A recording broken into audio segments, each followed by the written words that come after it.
ఇద్దరు ముగ్గురు నా నామమున ఏకీభవించిన వారి మధ్యలోన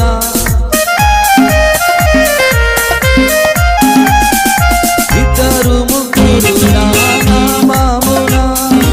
ఏకీభవించిన వారి మధ్యలోన ఉండేదనని నా మన దేవుని ఉండేదనని నా మన దేవుని కరములు తట్టి నిత్యం స్తుతించెదము కరములు తట్టి నిత్యం స్తుతించెదము ఆయనే నా సంగీతము బలమైన